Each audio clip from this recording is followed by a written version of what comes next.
నమస్కారం వార్తలకు స్వాగతం. ముందుగా ముఖ్యాంశాలు. కాంగ్రెస్ మంత్రులు ప్రెస్ మీట్, పలు అంశాలపై వివరణ.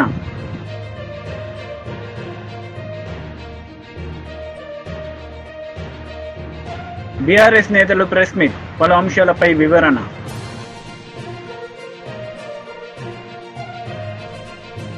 కాంగ్రెస్ నేతలు మీడియా సమావేశం నిర్వహించారు. ఈ సందర్భంగా పలు అంశాలపై వారు మాట్లాడారు.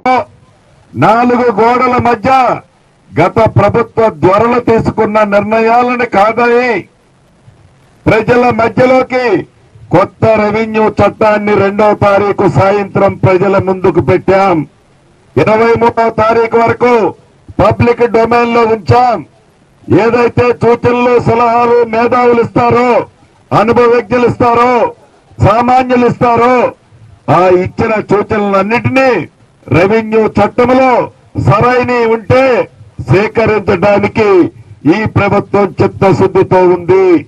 చివరికి ఆనాటి మేధావి 80,000 పుస్తకాలు చదివిన ఇచ్చిన సూచనలు కూడా మంచివైతే ఈ చట్టంలో తీసుకోవడానికి ఈనాటి ప్రభుత్వానికి ఏ రకమైన భేషయాలు లేవు అని కూడా తెలియజేస్తున్నాం. అంతేకాదు, 4 సంవత్సరాల క్రితం ఎల్ఆర్ఎస్ కార్యక్రమాన్ని ఆనాటి ప్రభుత్వం చేపట్టింది. ఈ ఎల్ఆర్ఎస్ కార్యక్రమాన్ని ఇందిరమ్మ రాజ్యం వచ్చిన తర్వాత సామాన్య ప్రజలు ఏదైతే ఇబ్బందులు పడుతున్నారో ఆ ఇబ్బందులు పడవద్దని గౌరవ ముఖ్యమంత్రి రేవంత్ రెడ్డి గారి నాయకత్వంలోని ఈ ప్రభుత్వం, భట్టి గారు, కేబినెట్ మంత్రులమైన మేమందరం కలిసి నిర్ణయం తీసుకున్నాం. రాబోయే కొద్ది రోజుల్లోనే, ఈ 2 నెలలలోపే ఆ ఎల్ఆర్ఎస్ కార్యక్రమాలను కూడా ఎదుట ప్రజల మనసులో ఉంది. రేషన్ కార్డులు, దానికి మంత్రి అన్నే సబ్ కమిటీ వేశాం. ఆ సబ్ కమిటీలో చైర్మన్ గా అన్నే ఉన్నారు. వారి నాయకత్వంలోనే నిన్న 2 మంత్రులు కూర్చున్నాం. రేషన్ కార్డు, కొత్త రేషన్ కార్డుతో పాటు ఆరోగ్యశ్రీ కార్డును కూడా సపరేట్ గా ఈ ప్రభుత్వం ఇవ్వాలన్నది నిర్ణయం తీసుకున్నది. దాని విధి విధానాలని క్షుణ్ణంగా నిన్న మొదటి మీటింగ్ అయింది. గౌరవ ఉత్తమ కుమార్ రెడ్డి గారి నాయకత్వంలో వాటి విధి విధానాలను కూడా అతి కొద్ది రోజుల్లోనే ఈ ప్రభుత్వం మీ ముందు ఉంచుద్ది. ఇక ఇందిరమ్మ ఇల్లు విషయానికి వచ్చాం. అన్న మాట ప్రకారం మొదటి విడతగా 4.5 లక్షల ఇళ్లు ఇస్తామని చెప్పాం. ఎన్ని ఇబ్బందులు ఉన్నా బరాబర్ ఈ 4.5 లక్షల ఇళ్లు మొదటి విడతగా తెలంగాణ రాష్ట్ర ప్రజలకి, పేదవాళ్లకి ఇవ్వడానికి ఈ ప్రభుత్వం ఈ నెల చివరిలోపే ఒక నిర్ణయాన్ని కూడా ప్రకటించి ముగ్గు పోసే కార్యక్రమాన్ని కూడా ఈ ప్రభుత్వం చేపట్టబోతుంది. చివరగా మీకు చెప్పుకున్నది ఒక్కటే, ఈ ప్రాజెక్టు విషయాలు తెలిసినొచ్చు, అయినా కొన్ని ముఖ్యమైన విషయాలు కూడా నేను డిపార్ట్మెంట్ ఇచ్చిన నోట్ కూడా మేము ముందు పెడతాను.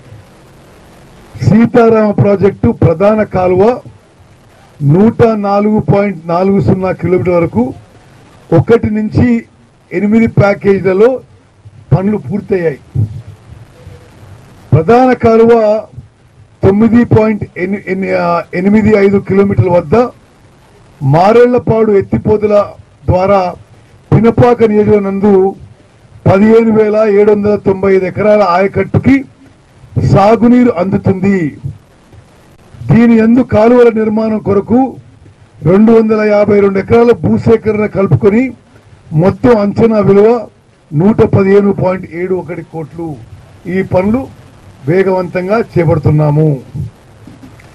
ప్రధాన కాలువ 74 కిలోమీటర్ల వరకు ఆయకట్టు ప్యాకేజ్ 1 కింద 38,000 ఎకరాలకు నీటి సౌకర్యం కొరకు 663.49 కోట్లతో, భూసేకరణ కొరకేమో 165.8 కోట్లు, పనుల కోసం 497.69 కోట్లు పనులు చేపట్టడం జరుగుతుంది. దీని యందు కాలువల నిర్మాణం కొరకు 1,658 ఎకరాల భూసేకరణ అవసరం ఉంది. అందుకోసమే నేను జిల్లా ప్రజలకి రైతులకు కూడా నమస్కరించి విజ్ఞప్తి చేస్తున్నా. భూసేకరణను ల్యాండ్ ఎక్విజిషన్లో మీరు కోఆపరేట్ చేస్తే 2 ఏళ్లలో ఈ ప్రాజెక్టు పూర్తి చేసి ఉమ్మడి ఖమ్మం జిల్లాలో సుమారు 10 లక్షల ఎకరాల వరకు కొత్త ఆయకట్టుకి గోదావరి జిల్లా అందిస్తామని చెప్పి మనం చేస్తున్నాను. ప్రధాన కాలువ 74 నుండి 98 కిలోమీటర్ల మధ్యన ఆయకట్టు ప్యాకేజ్ 2 యందు కాలువ నిర్మాణం ద్వారా 34,000 ఎకరాలకు నీటి సౌకర్యం ఏర్పడుతుంది. భూసేకరణ 1,363 ఎకరాలు మరియు మొత్తం అంచనా విలువ 387 కోట్లు. భూసేకరణకి 136 కోట్లు, పనులకి 251 కోట్లు. మొత్తం టీడీపీ లీడర్ మీడియా సమావేశం నిర్వహించారు. ఈ సందర్భంగా పలు అంశాలపై ఆయన మాట్లాడారు. టైం లైన్లో మనం బాగానే ఉన్నట్టే, కానీ ఈరోజు మనం ఎంత పూర్తి చేసుకున్నాం? 36% పూర్తి చేసుకున్నాం. ఎందుకు ఈ మాట చెప్తున్నానంటే 6 నెలల ముందు మనం ఎలా కంప్లీట్ చేయగలం అన్న విశ్వాసం ఎక్కడ వస్తుందంటే మనం 20% చేయాల్సినటువంటి పని ఈరోజు ఆగస్టు నెలకే 36% వరకు రీచ్ అయ్యాం. కాబట్టి ప్రాజెక్టుని ఖచ్చితంగా మనం 6 నెలల కంటే ముందే పూర్తి చేసేటటువంటి అవకాశాలు అన్ని రకాలుగా మనకున్నాయి. ప్రాజెక్టుకి సంబంధించి ఎర్త్ వర్క్స్ ఏవైతే ఉన్నాయో 97.3% గత నెలలో కంప్లీట్ అయితే ఈ నెల 2,52,000 క్యూబిక్ మీటర్ల తాలూకా వర్క్ జరిగిన తర్వాత 98%కి మూవ్ అయ్యాం. రన్వే తాలూకా వర్క్, ఏ ఎయిర్పోర్ట్కైనా రన్వే చాలా ముఖ్యమైనటువంటిది. రన్వే 32% గత నెల పూర్తయితే ఈ నెలకి 38.67% పూర్తి చేసుకున్నాం.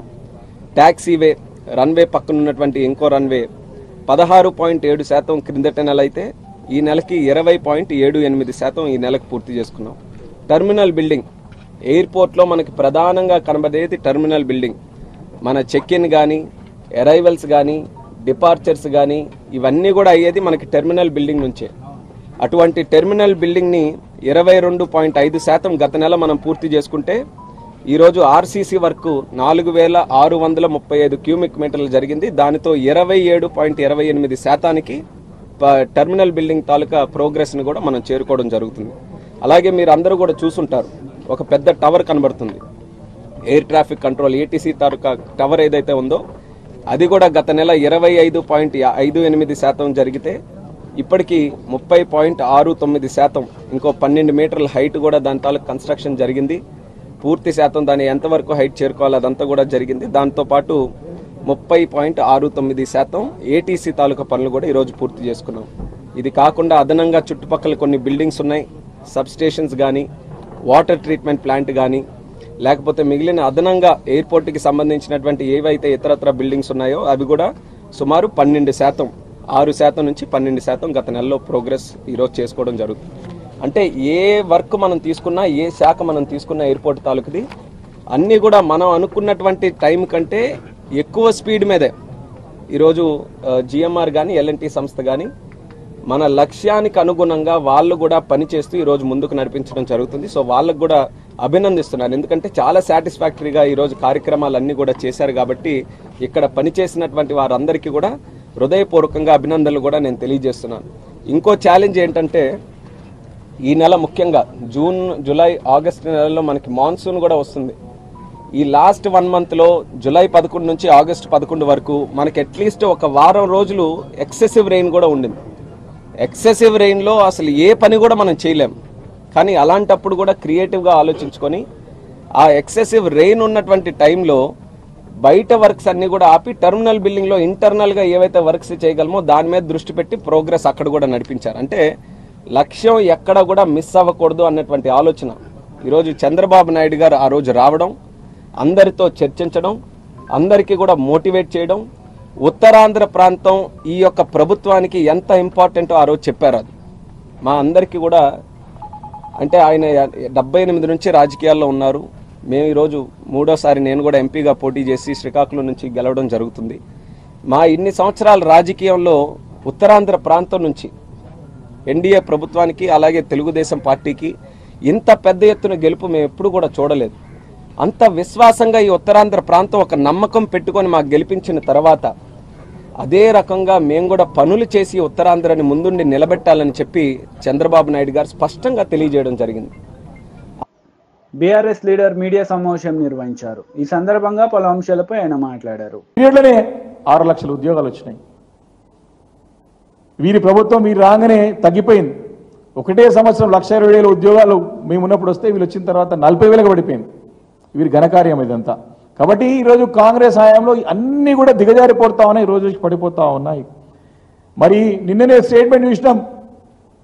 అమరరాజా వాళ్ళు నేను సోషల్ మీడియాలో చూసిన స్టేట్మెంట్, పేపర్లో కూడా చూసిన. మేము ఇక్కడ నుంచి మాకు తగిన ప్రోత్సాహాలు అందకపోతే ఇక్కడ నుంచి తరలిపోతాం, ఇక్కడ నుంచి వెళ్ళిపోతామని చెప్పి ఓపెన్ స్టేట్మెంట్ ఇచ్చినారు. మీరు అమెరికా పోయి కొత్త పెట్టుబడులు ఏమో కానీ ఉన్న పెట్టుబడులు పోకుండా చూసుకోవాల్సిన బాధ్యత ప్రభుత్వం పైన ఉన్నది. దీన్ని ప్రశ్నించడానికి బీజేపీ నాయకులకు సమయం ఉండదు, మాటలకు రాదు. ప్రజల శ్రేష్ఠ అవసరం మీద వరకు హైదరాబాద్ నగరం అభివృద్ధి చెందొద్దు, తెలంగాణ రాష్ట్రం ముందుకు పోవద్దు, వీళ్ళు ఇట్లే ఉండాలనే ఆలోచన అంటే భావదారిద్ర్యంతో ఉన్నటువంటి నాయకులు ఈ బీజేపీ నాయకులు రాష్ట్రంలో. ఈరోజు 10 నెలల కాంగ్రెస్ పాలనలో మరి ఎన్నో ఇలాంటి అనేక సమస్యలు, ప్రజా సమస్యల పట్ల అనేక రకమైన పోరాటాలు ప్రతి దగ్గర జరుగుతూ ఉన్నాయి. ఎందుకు ఈ కేంద్ర మంత్రి అవుతున్నారు బండి సంజయ్ గారికి దీనిపైన ప్రశ్నించడానికి సమయం దొరుకుతలేదా? అంత బిజీ ఉన్నారా ఢిల్లీలో వాళ్ళు?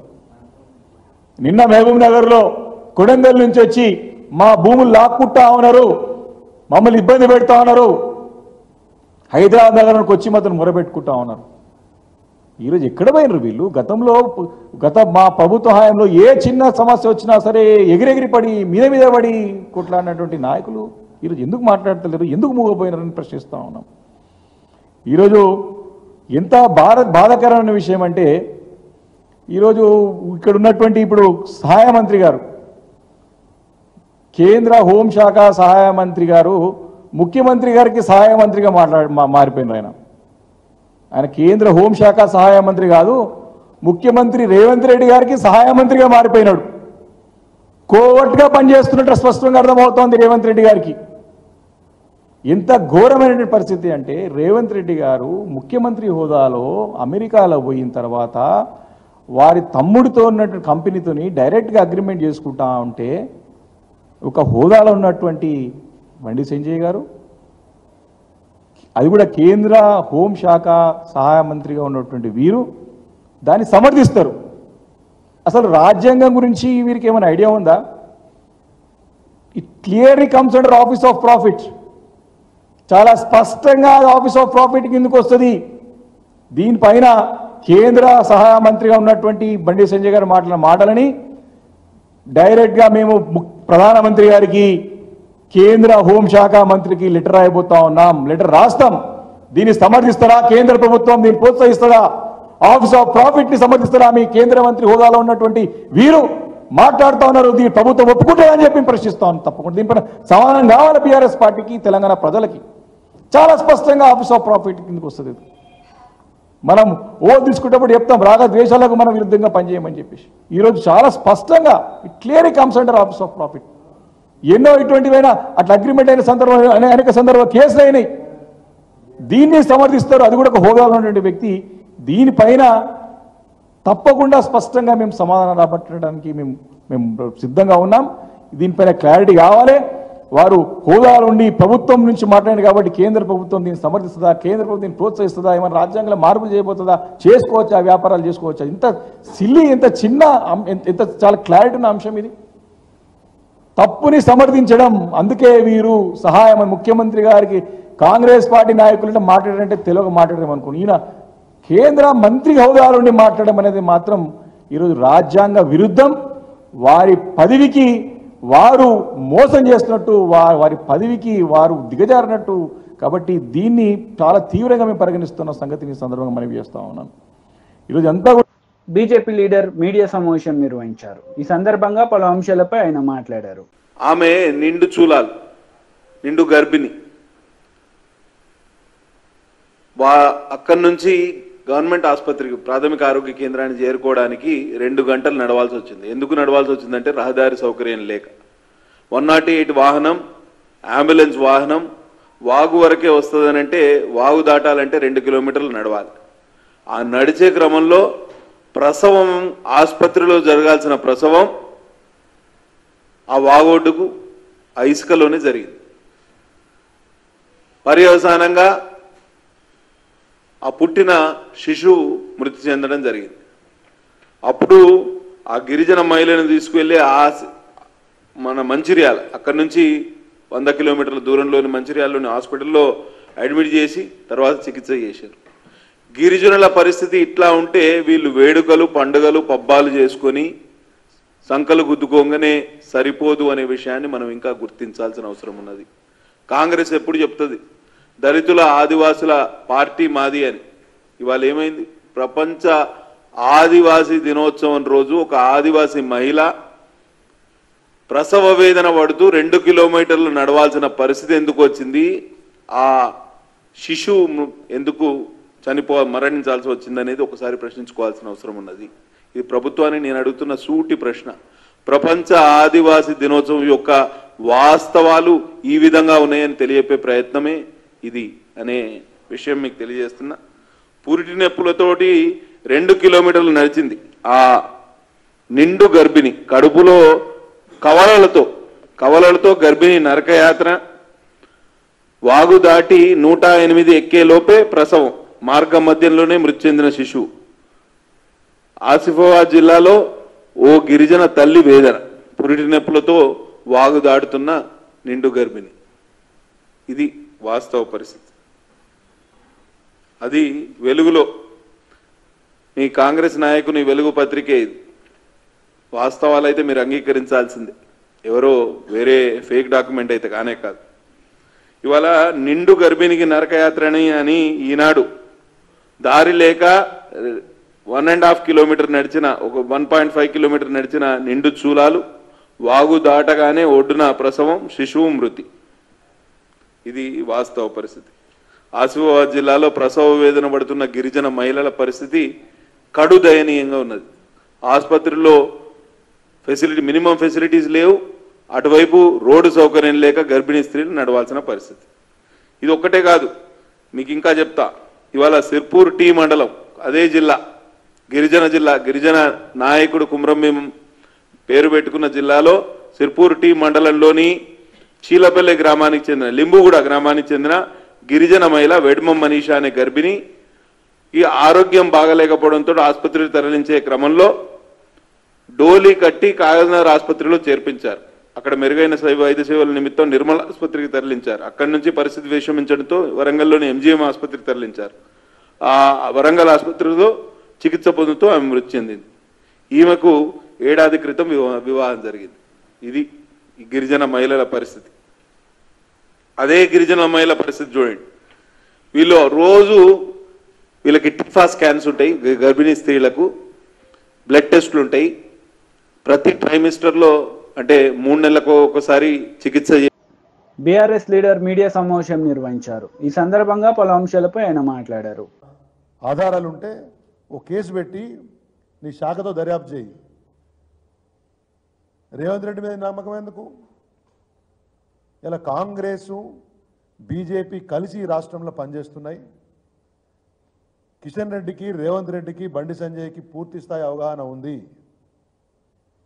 ఈ అవగాహనతోటి, కుట్రతోటి ఇలా బీఆర్ఎస్ని బలహీనపరిచేటటువంటి ఒక ప్రయత్నం జరుగుతుందనే దానికి ఇది మరొక ఉదాహరణ. ఇది పిచ్చితనం కాకపోతే ఏంది?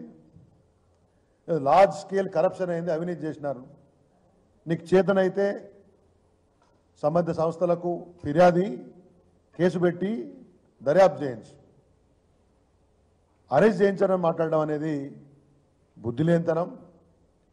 నేను ఒక కేంద్ర మంత్రి చెప్తా ఉన్నా, దేనికి అరెస్ట్ చేయాలనో ఒక చర్చ పెడదాం రా.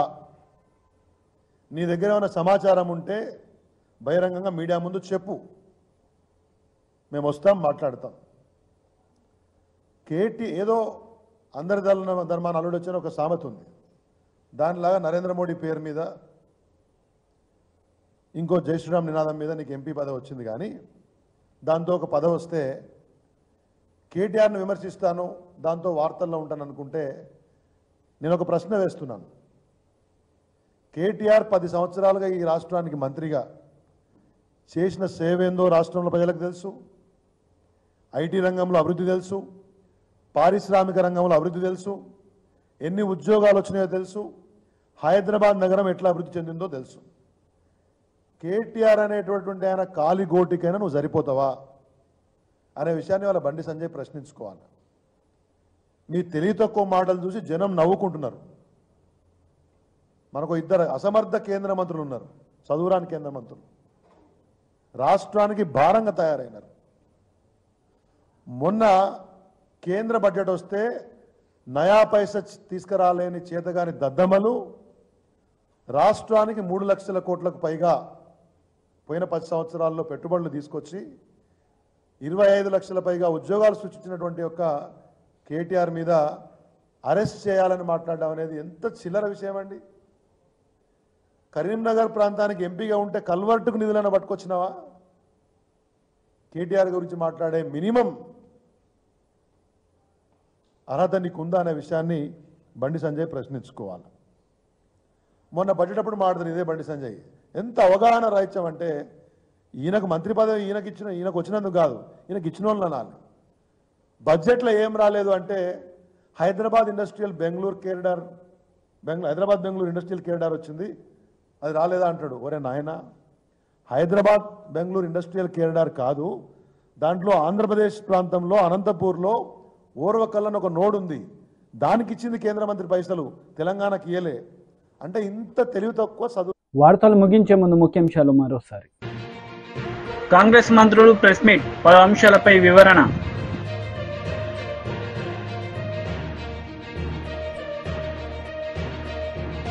బీఆర్ఎస్ నేతలు ప్రెస్ మీట్, పలు అంశాలపై వివరణ.